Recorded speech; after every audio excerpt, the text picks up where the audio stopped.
Assalamualaikum warahmatullahi wabarakatuh. Kami akan mempresentasikan chapter 10 yaitu jaringan kolaborasi tantangan bagi UKM.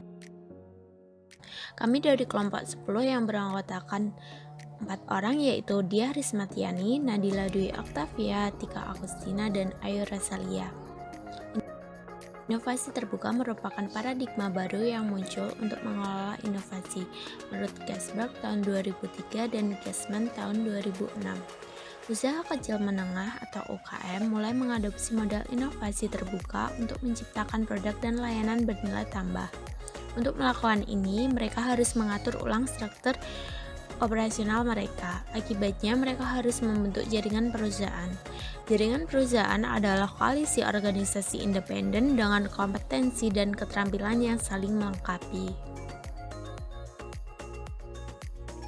Perusahaan berjejaring.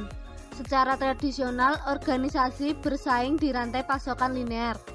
Pada gambar 1, yaitu model rantai pasokan linear, berupa ada komponen supplier, manufaktur, distributor, retailer, end user. Kemudian pada gambar kedua, perusahaan berjejaring. Struktur ini berusaha mendukung model inovasi terbuka dengan berbagi kompetensi dan sumber daya serta mengoptimalkan keterkaitan dan hubungan. Kemudian ada karakteristik jaringan. Jaringan juga memiliki karakteristik khusus yang dapat membantu mendefinisikannya. Karakteristik dapat dikelompokkan menjadi: yang pertama ada keanggotaan. Jaringan harus memiliki banyak mitra yang cocok. Menurut Thomson 2009, mereka harus menyertakan individu yang tepat dari perusahaan yang tepat, dari industri yang tepat. Perusahaan jaringan dapat terdiri dari perwakilan dari organisasi besar serta UKM. Anggota harus memiliki keterampilan yang saling melengkapi. Mereka harus mau bekerja sama dan menunjukkan komitmen dengan menugaskan orang-orang senior untuk inisiatif tersebut. Kemudian yang kedua ada siklus hidup. Semua jaringan bersifat sementara dan memiliki siklus hidup yang telah ditentukan sebelumnya. Siklus hidup jaringan akan bervariasi sesuai dengan tujuan dan misi inisiatif. Yang ketiga ada tujuan.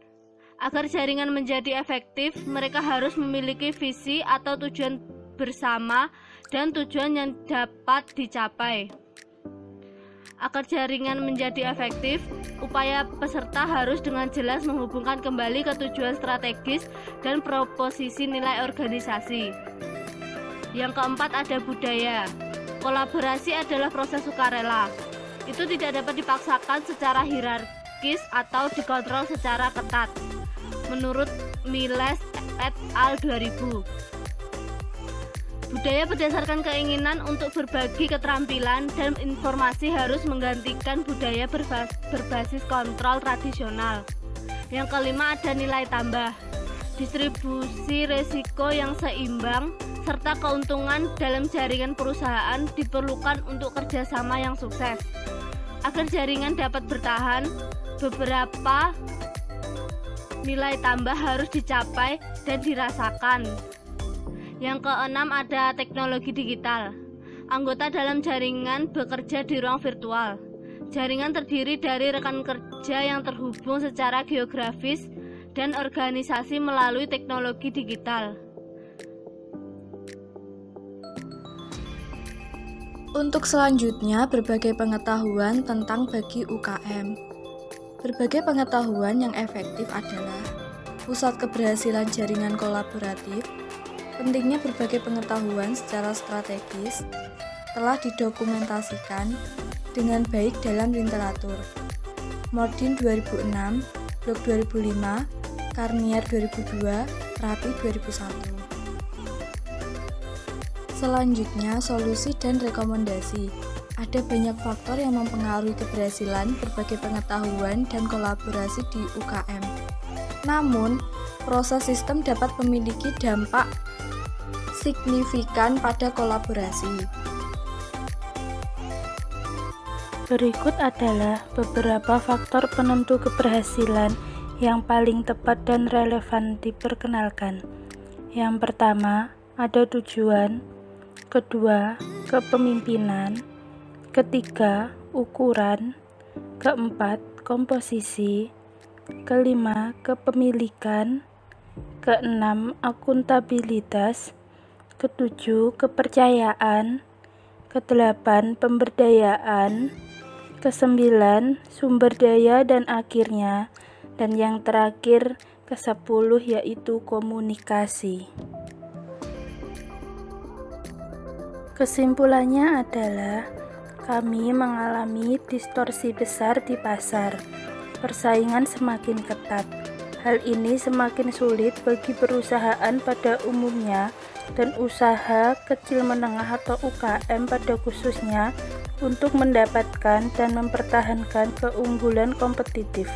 Akibatnya, kami mengalami perubahan besar dalam cara perusahaan beroperasi. Model inovasi terbuka muncul. UKM mengubah model bisnis mereka untuk bersaing dan bertahan. Organisasi dengan kompetensi spesifik dan komplementer mengorganisir diri mereka sendiri di sekitar jaringan kolaboratif untuk merancang, mengembangkan, dan menyebarkan produk dan layanan inovatif untuk keuntungan bersama. Untuk melakukan ini, mereka harus berbagi pengetahuan, kompetensi, dan sumber daya. Namun, UKM menemukan ini menjadi tantangan besar. Mereka menyadari bahwa tidak mudah untuk membangun hubungan dengan organisasi lain. Demikian presentasi dari kelompok kami. Jika ada kurangnya, mohon maaf. Wassalamualaikum warahmatullahi wabarakatuh.